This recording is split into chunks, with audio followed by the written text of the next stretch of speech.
നാം ഇന്ന് ശുശ്രൂഷകൾക്കായി വന്നിരിക്കുമ്പോൾ പ്രത്യേകമായും നമുക്ക് ഏറ്റവും വേണ്ടപ്പെട്ട റെൻസൻ അച്ഛനാണ്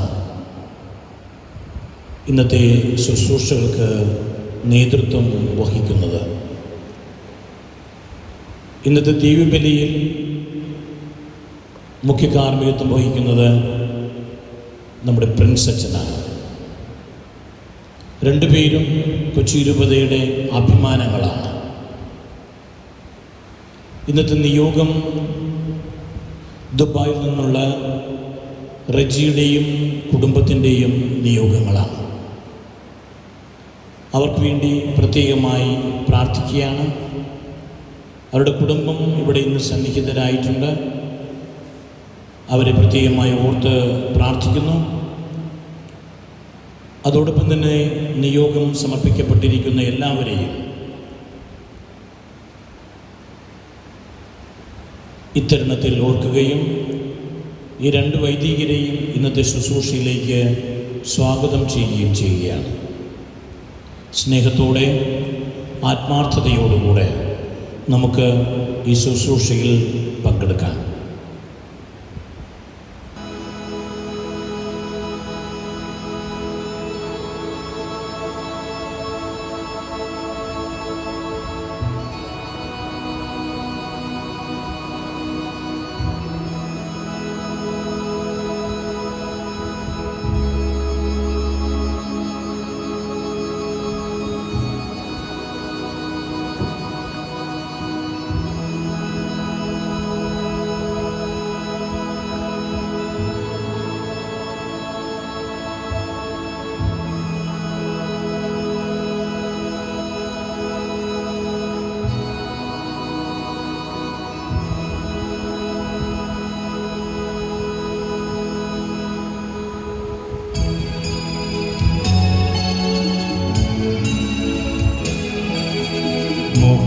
മോക്ഷകവാടം തുറക്കും രക്ഷകരാമോസ്തി, ശത്രുവിൻ അണികൾ തകർക്കാൻ ശക്തിയും തുണയും തരീണം. ത്രിത്വൈക ദൈവത്തിനെന്നും സ്തോത്രമുണ്ടായിടണം. സ്വർഗത്തിലങ്ങേ വണങ്ങാൻ ഞങ്ങൾക്ക് കൃപ നൽകിടണം.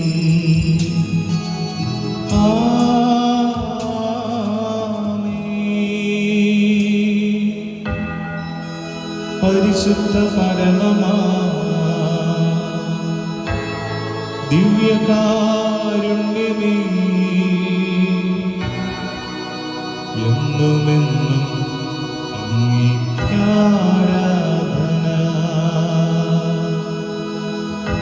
പരിശുദ്ധ പരമമാ ദിവ്യകാരുണ്യമേ,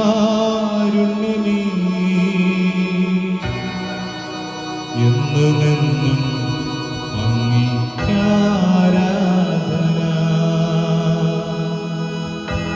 പരിശുദ്ധ പരമമാ ദിവ്യകാരുണ്യമേ, എന്നുമെന്നും അങ്ങേക്കാരാധന.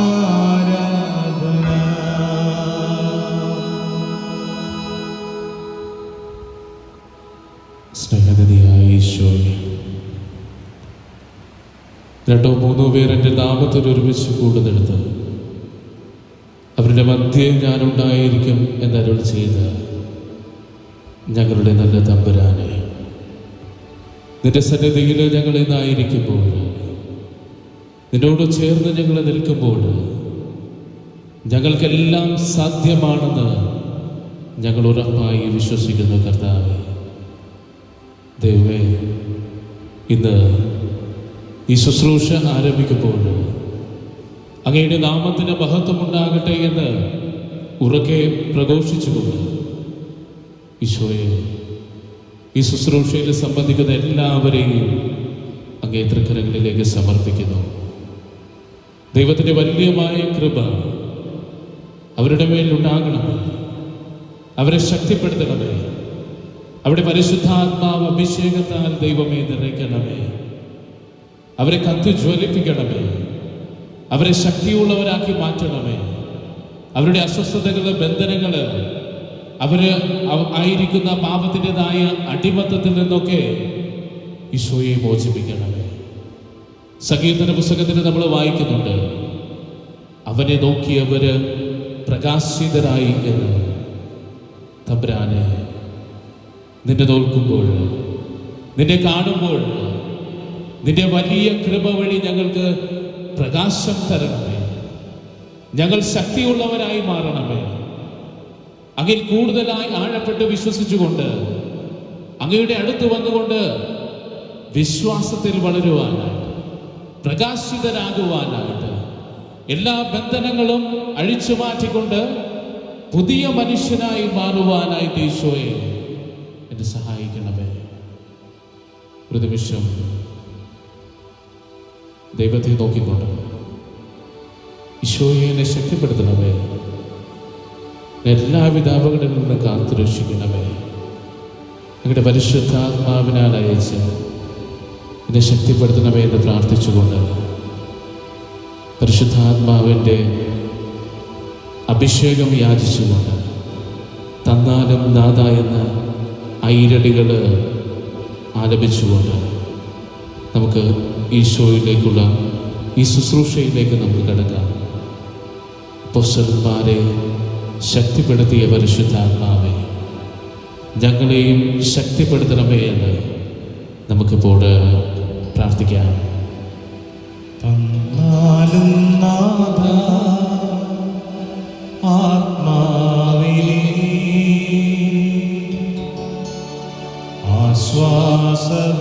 ആശ്വാസദായകനേ, തന്നാലും നാഥ നിൻ ജീവനേ, നിത്യ സഹായകനേ.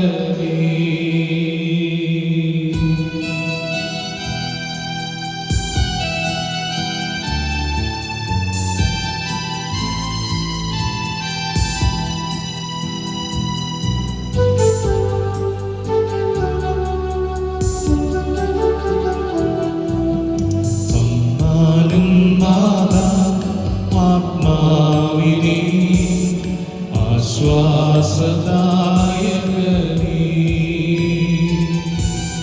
തന്നാലും നാഥ നിൻ ജീവനേ, നിത്യ സഹായകനേ. അകതാരിലുണർവിന്റെ പനിനീരു തൂകി അവിരാമമൊഴുകി വരൂ, വരദാനവാരിധി ഫലമേകുവാനായി അനുസ്യൂത ഒഴുകി വരൂ. അകതാരിലുണർവിന്റെ പനിനീരു തൂകി അവിരാമമൊഴുകി വരൂ, വരദാനവാരിധി ഫലമേകുവാനായി അനുസ്യൂതമൊഴുകി വരൂ. തന്നാലും നാഥ ആത്മാവിനെ ആശ്വാസദായകനേ,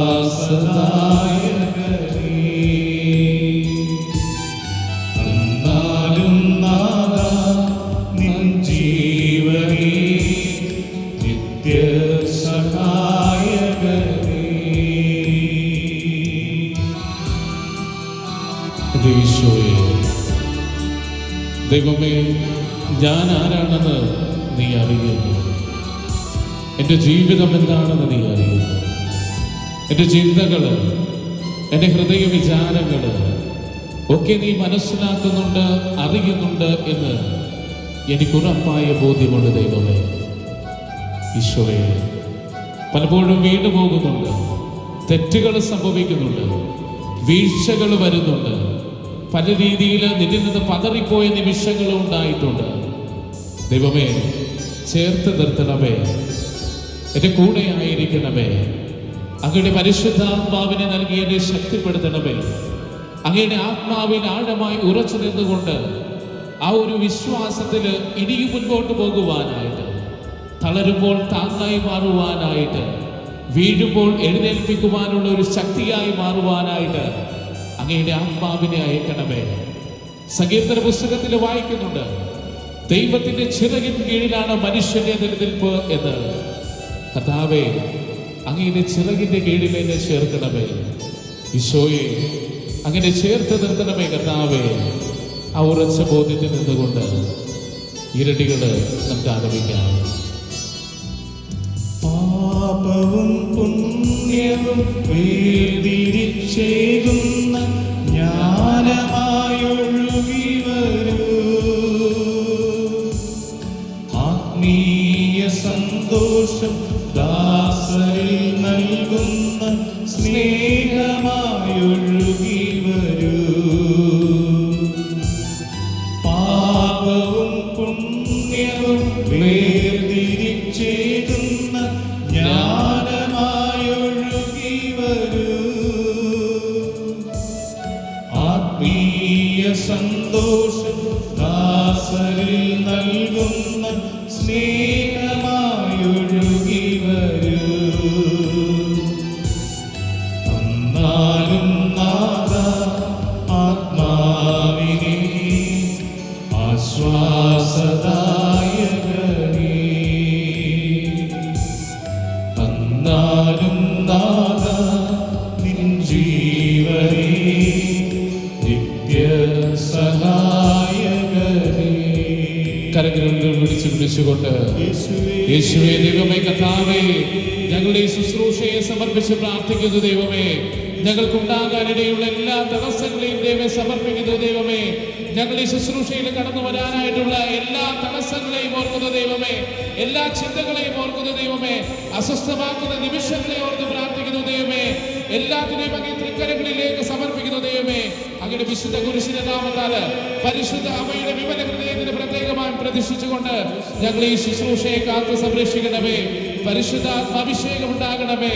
ഞങ്ങളെ ഓരോരുത്തരിലേക്കും പരിശുദ്ധാത്മാവിനെ ശക്തിപ്പെടുത്തണമേ. ഈശോയെ, ദൈവമേ, കർത്താവേ, ഞങ്ങളെ ശക്തിയുള്ളവരാക്കി മാറ്റണമേ. ദൈവമേ, ഞങ്ങൾക്ക് ആശ്വാസം നൽകണമേ. ദൈവമേ, അങ്ങയുടെ മുൻപിൽ യാതൊരു മടിയുമില്ലാതെ, അലസതയില്ലാതെ, യാതൊരു രീതിയിലുള്ള അസ്വസ്ഥതയില്ലാതെ നിലനിൽക്കുവാനായിട്ട് ദൈവമേ ഞങ്ങളെ ശക്തിപ്പെടുത്തണമേ. കർത്താവേ, ഈശോയെ അനുഗ്രഹിക്കണമേ.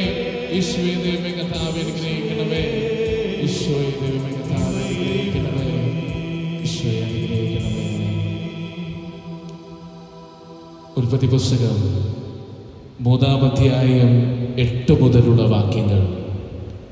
വെയിലാറിയപ്പോൾ ദൈവമായ കർത്താവ് തോട്ടത്തിൽ ഉലാത്തുന്നതിന്റെ ശബ്ദം അവർ കേട്ടു.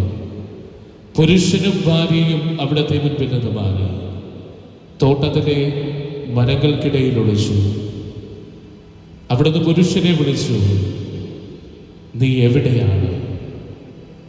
അവൻ മറുപടി പറഞ്ഞു, തോട്ടത്തിൽ അവിടുത്തെ ശബ്ദം ഞാൻ കേട്ടു.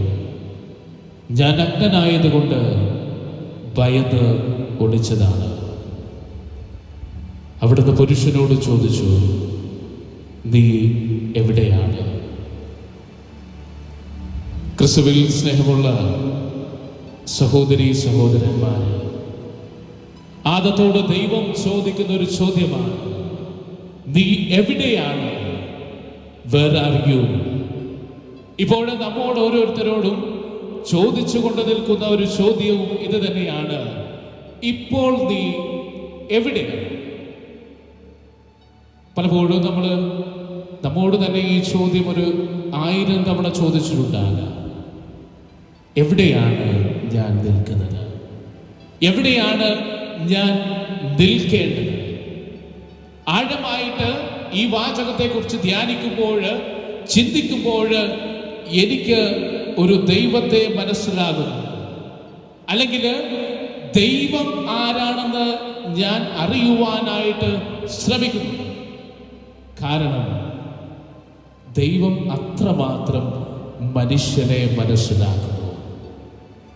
അതുകൊണ്ടാണ് ദൈവം തെറ്റ് ചെയ്തെന്നറിഞ്ഞിട്ടും അവന്റെ പിന്നാലെ ചെന്നുകൊണ്ട് നീ എവിടെയാണ് എന്ന് പറഞ്ഞുകൊണ്ട് പുറകെ പോകുന്ന ഒരു ദൈവത്തെയാണ് നമുക്ക് കാണുവാനായിട്ട് കഴിയുന്നത്. ബൈബിളിന്റെ ആരംഭം ഇതാണ്. ഉൽപ്പത്തി പുസ്തകം ആരംഭിക്കുന്നത് തന്നെ എങ്ങനെയാണ്? എവിടെയാണ് നീ? ആദ്യ ചോദ്യവും ദൈവത്തിന്റെ ആദ്യ ചോദ്യവും ഇത് തന്നെയാണ്. നീ എവിടെയാണ്? My beloved, where are you? അത്രമാത്രം ദൈവം നമ്മെ മനസ്സിലാക്കുന്നുണ്ട്. മനുഷ്യരെന്ന എന്നെയും നിന്നെയും ദൈവം മനസ്സിലാക്കുന്നുണ്ട്. അതിന്റെ തെളിവാണ് തെറ്റു ചെയ്തിട്ടും അവനെ അന്വേഷിച്ചു പോകുന്ന ഒരു ദൈവത്തെ വിശുദ്ധ ഗ്രന്ഥം നമുക്ക് പരിചയപ്പെടുത്തുന്നത്. ഇലകൾക്കിടയില്, മരത്തിന്റെ ഇടയില് ഒളിച്ചു നിൽക്കുമ്പോഴും അവന് മനസ്സിലാകുന്നുണ്ട്. ദൈവത്തിന് മനുഷ്യനെ മനസ്സിലാകുന്നുണ്ട്. അവന് തെറ്റിപ്പോയി. ഞാൻ പറഞ്ഞത് അവൻ അനുസരിച്ചില്ല. എന്റെ കൽപ്പന അവൻ പാലിച്ചില്ല. എന്റെ സ്നേഹത്തിൽ നിന്ന് അവൻ അകന്നുപോയി. പക്ഷേ അപ്പോഴും ദൈവത്തിന് മനുഷ്യനെ മനസ്സിലായിരുന്നു. അതുകൊണ്ടാണ് പുറകെ അന്വേഷിച്ചു പോയിട്ട് ആദത്തോട് ദൈവം ചോദിച്ചത്, ആദം നീ എവിടെയാണ്? അങ്ങനെ മനുഷ്യനെ മനസ്സിലാക്കുന്ന ഒരു ദൈവത്തെയാണ് ഈ വിശുദ്ധ ഗ്രന്ഥം നമുക്ക് പരിചയപ്പെടുത്തുന്നത്. ദൈവം മനുഷ്യരെ അത്രമാത്രം മനസ്സിലാക്കി സ്നേഹിച്ചു എന്ന് നമുക്ക് വ്യക്തമാണ്. അതുകൊണ്ടാണ് യോഹന്നാൻ ശ്ലീഹായുടെ ഭാഷയിൽ നമ്മൾ പറയുമ്പോൾ മനുഷ്യനെ രക്ഷിക്കുവാനായിട്ട്, മനുഷ്യനോട് സ്നേഹം കാണിക്കുവാനായിട്ട് സ്വപുത്രനെ നൽകിക്കൊണ്ട് ദൈവം അത്രമാത്രം ലോകത്തെ സ്നേഹിച്ചുവെന്ന്. ഈ സ്നേഹത്തോട് കൂട്ടിച്ചേർത്ത് വായിക്കേണ്ട ഒരു വാക്കാണ് അണ്ടർസ്റ്റാൻഡിങ്, അല്ലെങ്കിൽ മനസ്സിലാക്കൽ എന്ന് പറയപ്പെടുക. സ്നേഹവും അണ്ടർസ്റ്റാൻഡിങ് ഒരു നാണയത്തിന്റെ രണ്ട് വശങ്ങളാണ് എന്ന് നമുക്ക് പറയുവാനായിട്ട് കഴിയും. സ്നേഹിക്കുന്നുണ്ടെന്ന് മാത്രം കാര്യമായില്ല, മറിച്ച് ഒരുവനെ മനസ്സിലാക്കുവാനായിട്ടുള്ള ഒരു ശ്രമവും നമ്മുടെ ഭാഗത്ത് നിന്നുണ്ടാകണം. അതാണ് ദൈവം ഈ രണ്ട് കാര്യങ്ങളും മനുഷ്യനോട് ചെയ്തു എന്നതാണ് യഥാർത്ഥ യാഥാർത്ഥ്യം, അല്ലെങ്കിൽ വസ്തുത എന്ന് പറയുക. അത് വിശുദ്ധ ഗ്രന്ഥത്തിൽ തന്നെ നമുക്ക് കാണുവാനായിട്ട് കഴിയും. ബൈബിളിലെ രണ്ടാമത്തെ ചോദ്യം കായേനോടാണ്. 4-ാം അധ്യായം, ഉൽപ്പത്തി പുസ്തകം 4-ാം അധ്യായത്തിൽ നമ്മളത് വായിക്കുന്നുണ്ട്. കായേനോട് ചോദിക്കുന്നു, നിന്റെ സഹോദരനായ ആബേൽ എവിടെ? Where is your brother? അതാണ് ദൈവം ചോദിക്കുന്ന രണ്ടാമത്തെ ചോദ്യം എന്ന് പറയുക.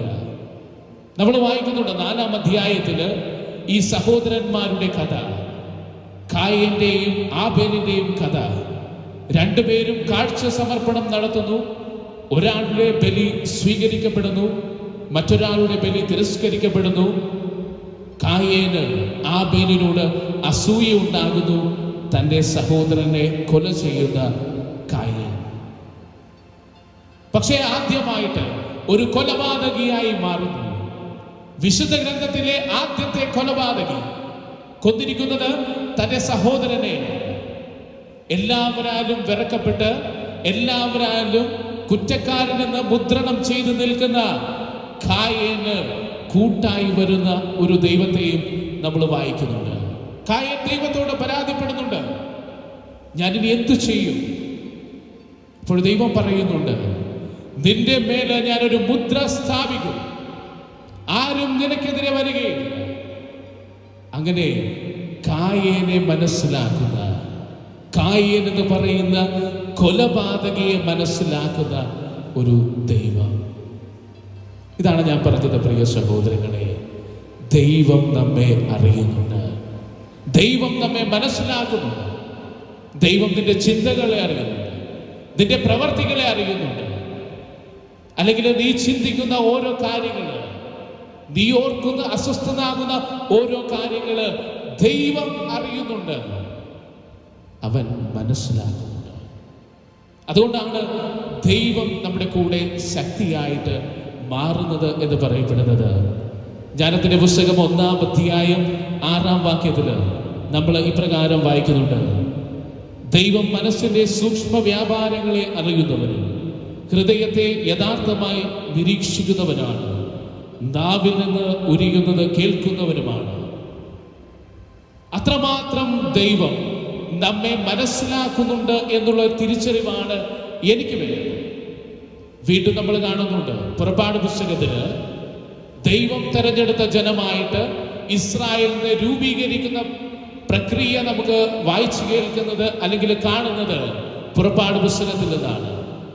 പുറപ്പാട് പുസ്തകം ആരംഭം മുതൽ അവസാനം വരെ ദൈവം താൻ ആഗ്രഹിക്കുന്ന രീതിയിലുള്ള ജനതയെ മെനയുന്ന ഒരു രംഗമാണ്.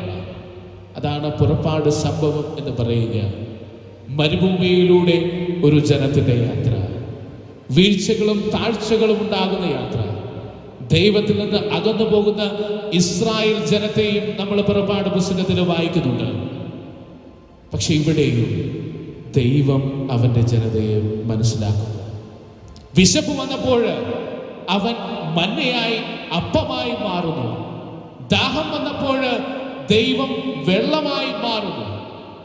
വെയിൽ കൂടിയപ്പോൾ, ചൂട് വന്നപ്പോൾ അവൻ മേഘമായി മാറുന്നു. അങ്ങനെ ഒരു ജനതയെ മുഴുവൻ മനസ്സിലാക്കുന്ന ഒരു ദൈവത്തെയാണ് പുറപ്പാട് പുസ്തകം നമുക്ക് പറഞ്ഞു നൽകുന്നത്. അതുകൊണ്ടാണ് ഇസ്രായേൽ ജനം പറയുന്നത്, യഹോവയായ ദൈവം ഞങ്ങൾക്ക് പരിചയമാണ്. വാഗ്ദാന ഭൂമിയിലേക്ക് ഞങ്ങളെ നയിച്ച യഹോവ ഞങ്ങൾക്ക് പരിചയമാണ്. മനുഷ്യനെ മനസ്സിലാക്കിയ ദൈവത്തിന്റെ കഥ പുറപ്പാട് പുസ്തകത്തിലുമുണ്ട്. മറ്റൊരു രംഗത്തിലേക്ക് കൂട്ടിക്കൊണ്ടു പോകുകയാണ്. സാമുവൽ പ്രവാചകനാണ്. സാമുവൽ പ്രവാചകന്റെ പുസ്തകത്തില് ഇസ്രായേലിന് ഒരു രാജാവിനെ ആവശ്യമായി വരുന്നു. സാമുവല് ജസ്സയുടെ പുത്രന്മാരെ എല്ലാവരെയും നിർത്തുന്നുണ്ട്. മൂത്തവനെ നിർത്തുന്നു. എന്നിട്ട് ഈ മൂത്തവനെ രാജാവായിട്ട് തെരഞ്ഞെടുക്കുവാനായിട്ട് പോകുന്നു. അപ്പോഴൊരു സ്വരമുണ്ടാകുന്നു, മനുഷ്യന്റെ കണ്ടുപോലെയല്ല ദൈവത്തിൻ്റെത്, ഇവനെയല്ല ഞാൻ ഇസ്രായേലിന്റെ രാജാവായിട്ട് തിരഞ്ഞെടുക്കുവാനായിട്ട് പോകുന്നത്. ശമൂവേൽ വീണ്ടും ജസ്സയോട് പറയുന്നുണ്ട്, നിന്റെ എല്ലാ പുത്രന്മാരെയും നിരത്തുക. അപ്പോൾ അതിലേറ്റവും ചെറുതായ ഒരു ചെറിയ പയ്യനെ ശമൂവേൽ കാണുന്നു. ദൈവത്തിന്റെ ആത്മാവ് അവനിലുണ്ട് എന്നുള്ള തിരിച്ചറിവ് ശമൂവേലിനുണ്ടാകുന്നു. അങ്ങനെ ദാവീദിനെ ഇസ്രായേലിന്റെ രാജാവായിട്ട് തിരഞ്ഞെടുക്കുന്നു. പിന്നീട് ഈ രാജാവിനെ തെറ്റിപ്പോകുന്നുണ്ട്. ഒരു സ്ത്രീക്ക് മുൻപില് ഈ രാജാവ് പതറിപ്പോകുന്നുണ്ട്, വീണു പോകുന്നുണ്ട്. 51-ാം സങ്കീർത്തനം വായിക്കുമ്പോൾ നമുക്ക് മനസ്സിലാകും, തന്റെ തെറ്റ് മനസ്സിലാക്കി ദൈവത്തിലേക്ക് തിരിച്ചു വരുന്ന ഒരു ദാവീദിനെയും നമ്മൾ കാണുന്നുണ്ട്. അപ്പോൾ ഇത് നമ്മളെ മനസ്സിലാക്കി തരുന്നത് ദൈവം നിന്നെ മനസ്സിലാക്കുന്നു എന്നാണ്. പലപ്പോഴും ഈ കൊറോണ കാലത്ത് അല്ലെങ്കിൽ ലോകമെങ്ങും കോവിഡിന്റെ ഭീതിയിലായിരിക്കുമ്പോൾ ചിലപ്പോഴെങ്കിലും ഞാനും നിങ്ങളുമൊക്കെ ചിന്തിച്ചിട്ടുണ്ടാകാം, ദൈവം എന്നെ മനസ്സിലാക്കുന്നുണ്ടോ എന്ന്. തീർച്ചയായും നിന്നെ മനസ്സിലാക്കുന്നുണ്ട്. വേദനകളുണ്ടാകുമ്പോൾ, രോഗങ്ങളുണ്ടാകുമ്പോൾ, സാമ്പത്തികമായ സങ്കടങ്ങൾ ഉണ്ടാകുമ്പോൾ, ബന്ധുമിത്രാദികള് ജീവിതത്തിൽ നിന്ന് അകലം പാലിക്കുമ്പോൾ, ഒറ്റപ്പെടുമ്പോഴൊക്കെ ഈ ഒരു ചിന്ത നിങ്ങളെ വേട്ടയാടുന്നുണ്ടാകാം, ദൈവം എന്നെ മനസ്സിലാക്കുന്നുണ്ടോ എന്ന്. അവിടെ എനിക്ക് പറയുവാനായിട്ട് കഴിയണം, ദൈവം എന്നെ മനസ്സിലാക്കുന്നുണ്ട്, ദൈവം എന്നെ അറിയുന്നുണ്ട്, ദൈവം എൻ്റെ കൂടെയുണ്ട് എന്ന് ഉറച്ചു വിശ്വസിക്കുവാനായിട്ട് എനിക്ക് കഴിയണം. കാരണം മനുഷ്യരെ മനസ്സിലാക്കുന്ന, മനുഷ്യരെ അറിയുന്ന, മനുഷ്യരെ സ്നേഹിക്കുന്ന ഒരു ദൈവമാണ് നിനക്ക് ഉള്ളത് എന്ന് എനിക്ക് മനസ്സിലാകണം. വീണ്ടും ഉൽപ്പത്തി പുസ്തകത്തില് മറ്റൊരു പെൺകുട്ടിയെ പരിചയപ്പെടുത്തുകയാണ്, ഹാഗാർ. അബ്രഹാമിന്റെ ദാസിയായ ഹാഗാർ. അവൾ പറയുന്നുണ്ട്, ഞാൻ ദൈവത്തെ കണ്ടു. എൽറോയി എന്നാണ് അവൾ ദൈവത്തെ വിളിച്ചത്. കാരണം എന്നെ കണ്ട ദൈവത്തെ ഞാൻ കണ്ടു എന്നാണ് എൽറോ എന്ന വാക്കിനർത്ഥം. അവള് ഓടിപ്പോകുന്ന സ്ഥലത്തേക്ക് ദൈവം കൂടെ വരുന്നു, അവളെ ചേർത്ത് പിടിക്കുന്നു, അവളുടെ സങ്കടം സന്തോഷമായി മാറുന്നു. അങ്ങനെ ദൈവത്തെ അവൾ കണ്ടെത്തി. ഇതുപോലെ ഒരു കണ്ടെത്തുവാനുള്ള ശ്രമമാണ് ആത്മീയത എന്ന് പറയുക. നമുക്ക് ദൈവത്തോട് പ്രാർത്ഥിക്കാം. ദൈവമേ, അങ്ങേ കണ്ടെത്തുവാനായിട്ട് എന്നെ മനസ്സിലാക്കുന്ന, എന്നെ അറിയുന്ന ആ ദൈവത്തെ എനിക്ക് എങ്ങനെ മനസ്സിലാക്കാം? അതെങ്ങനെ സാധ്യമാണ്? അതാണ് ഞാൻ അറിയേണ്ടത്. നമ്മളൊരു ഗാനം ആലപിച്ചുകൊണ്ട് ദൈവത്തെ സ്തുതിക്കുമ്പോൾ എങ്ങനെ ദൈവത്തെ മനസ്സിലാക്കാമെന്നുള്ള തുടർ വിചിന്തനങ്ങൾ നമുക്ക് കേൾക്കാം.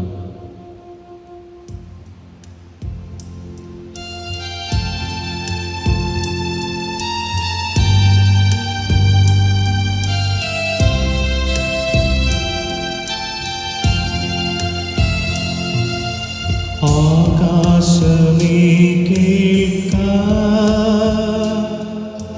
ഭൂമിയെ ചെവി തരിക. ഞാൻ മക്കളെ പോറ്റി വളർത്തി, അവർ എന്നോട് മത്സരിക്കുന്നു. ആകാശമേ കേൾക്ക, ഭൂമിയെ ചെവി തരിക. ഞാൻ മക്കളെ പോറ്റി വളർത്തി, അവർ എന്നോട് മത്സരിക്കുന്നു.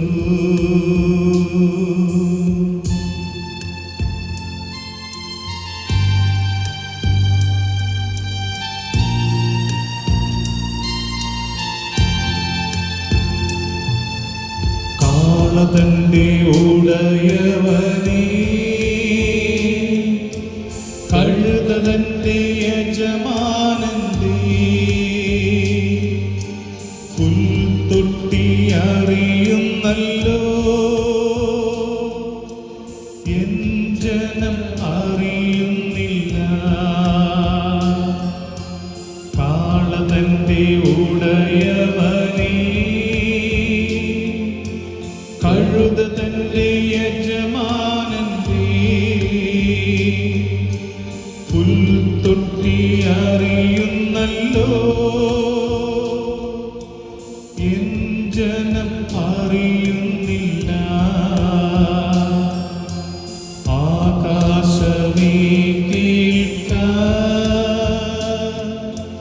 ഭൂമിയെ ചെവി തരിക.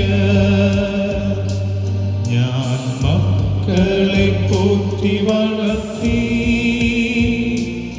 അവർ എന്നോട് മത്സരിക്കുന്നു.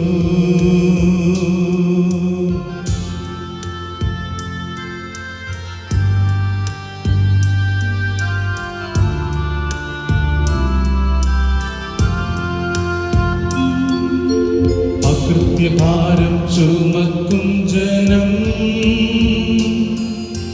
ദുഷ്പ്രവൃത്തിക്കാരുടെ മക്കൾ,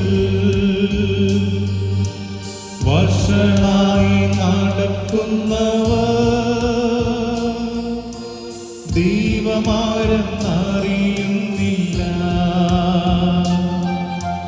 അകൃത്യഭാരം ചുമക്കും ജനം, ദുഷ്പ്രവൃത്തിക്കാരുടെ മക്കൾ, വഷളായി നടക്കുന്നവർ ദൈവമാരെന്നറിയുന്നില്ല. ആകാശമേ കേൾക്ക, ഭൂമിയെ ചെവി തരിക. ഞാൻ മക്കളെ പോറ്റി വളർത്തി, അവർ എന്നോട് മത്സരിക്കുന്നു.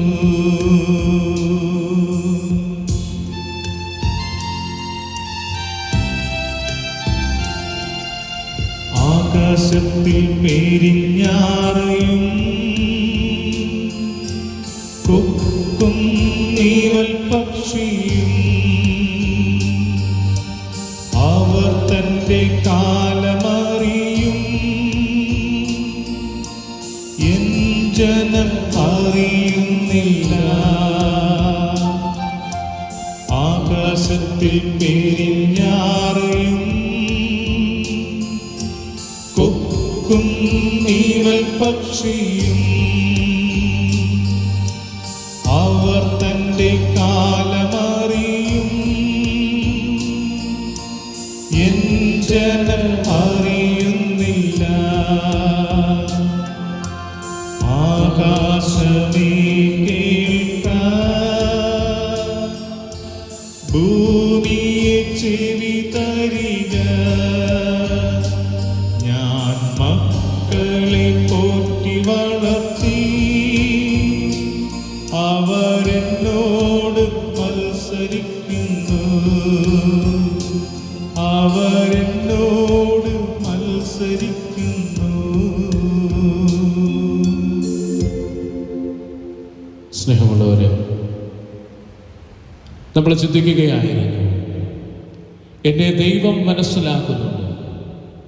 എന്നെ മനസ്സിലാക്കുന്ന, എന്നെ സ്നേഹിക്കുന്ന എൻ്റെ ദൈവത്തെ എനിക്ക് മനസ്സിലാകുന്നുണ്ട്, അല്ലെങ്കിൽ എനിക്ക് തിരിച്ചറിയുവാനായിട്ട് കഴിയുന്നുണ്ട്, എനിക്ക് സ്നേഹിക്കുവാനായിട്ട് കഴിയുന്നുണ്ട്.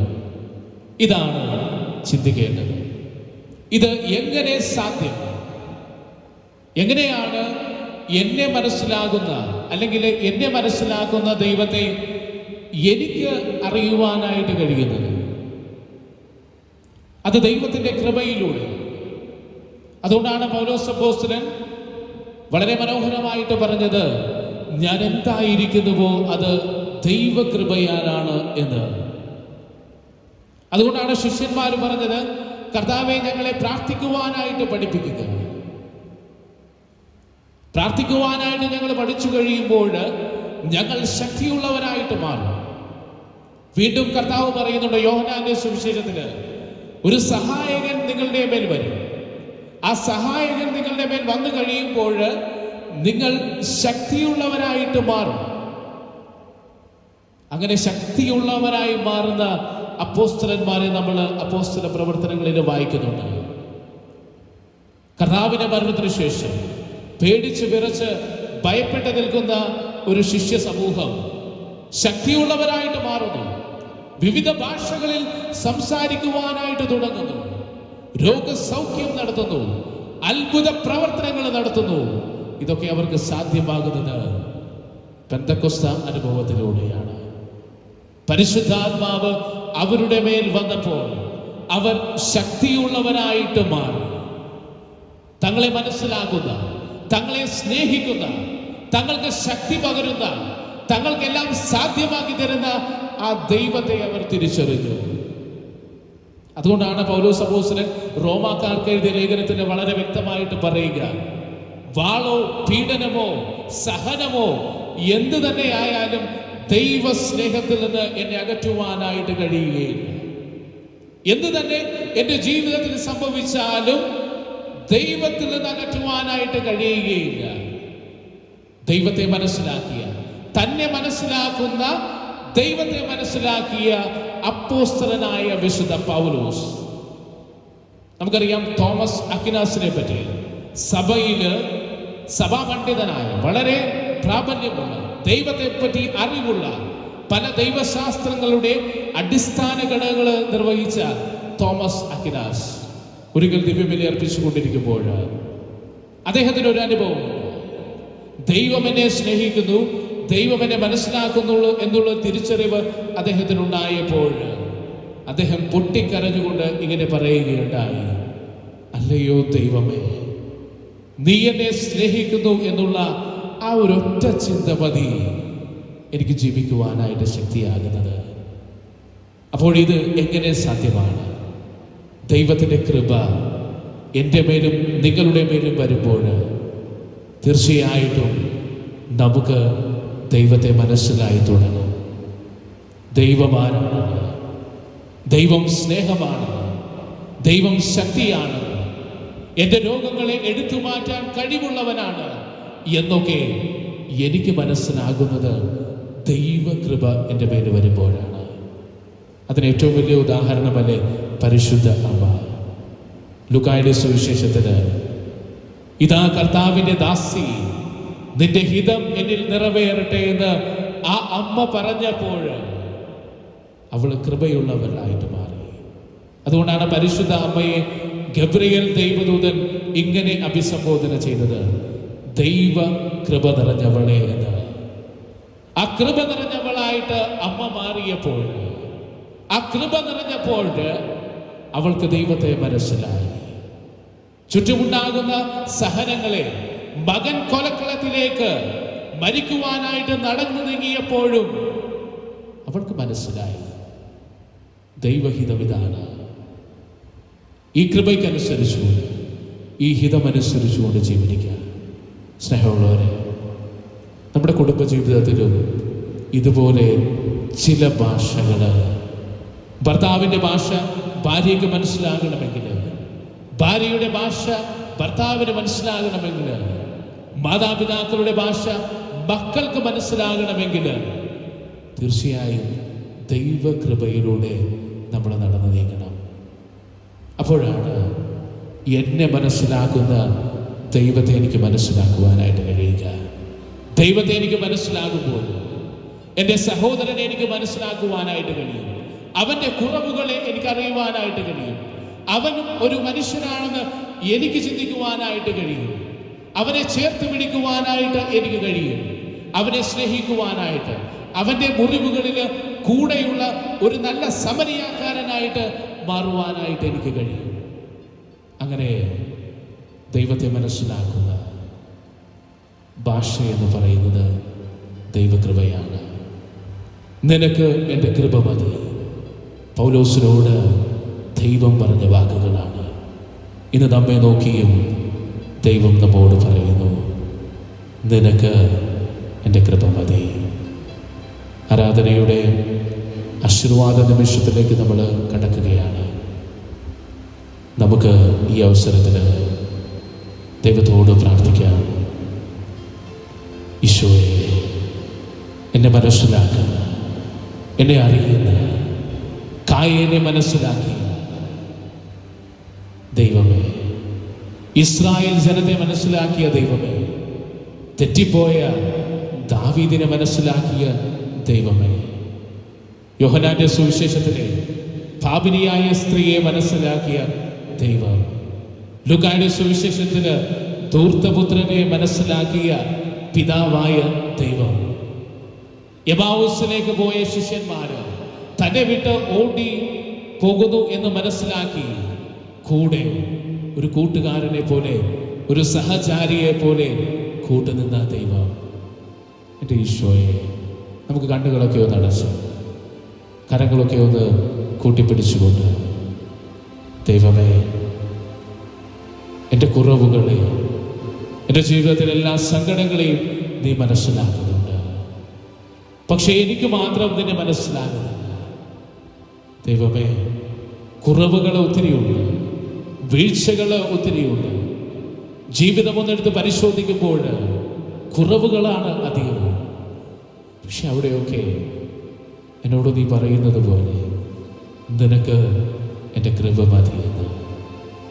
നമ്മുടെ എല്ലാവരുടെയും നിയോഗങ്ങൾ ഈശോയ്ക്ക് സമർപ്പിച്ചുകൊണ്ട്, നമ്മുടെ എല്ലാ അനുഗ്രഹങ്ങളും, നമ്മുടെ എല്ലാ നിയോഗങ്ങളും ദൈവത്തോട് ചേർത്ത് വെച്ചുകൊണ്ട് നമുക്ക് ദൈവത്തോട് പ്രാർത്ഥിക്കാം. അങ്ങനെ ഈ ആശീർവാദ കർമ്മത്തിലേക്ക് നമുക്ക് പ്രവേശിക്കാം.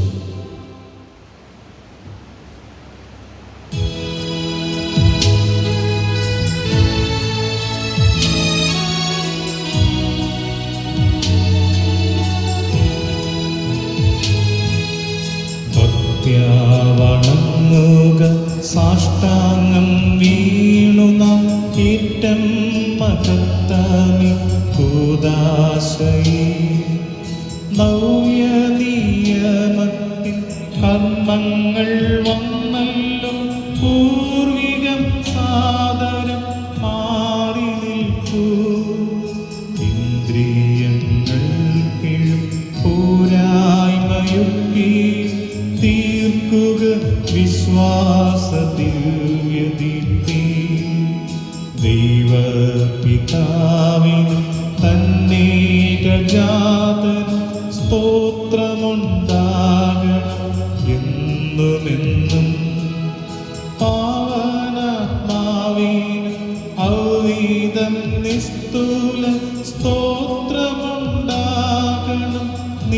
നിത്യകാലം സ്വസ്തിയും കീർത്തിയും ശക്തിയുമാണെന്നും വാഴുക ത്രിത്വൈക ദൈവം.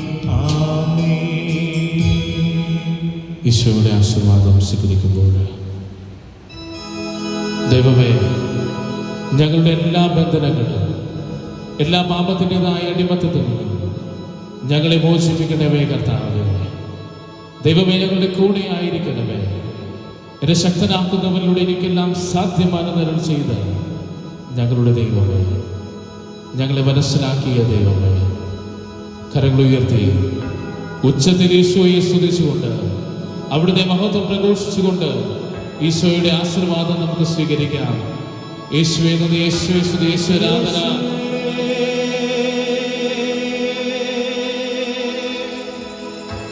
എൻ ദൈവമേ, നീ എന്നും മതിയായവൻ. യേശുവേ, എൻ ദൈവമേ, നീ എന്നും മതിയായവൻ. നീ എന്നും മതിയായവൻ. പരിശുദ്ധ പരമമാ ദിവ്യകാരുണ്യമേ, എന്തുമെന്നും അങ്ങേക്കാരാധന. പരിശുദ്ധ പരമമാ ദിവ്യകാരുണ്യമേ, എന്നുമെന്നും അങ്ങേക്കാരാധന. പരിശുദ്ധ പരമമാ ദിവ്യകാരുണ്യമേ, എന്നുമെന്നും അങ്ങേക്കാരാധന.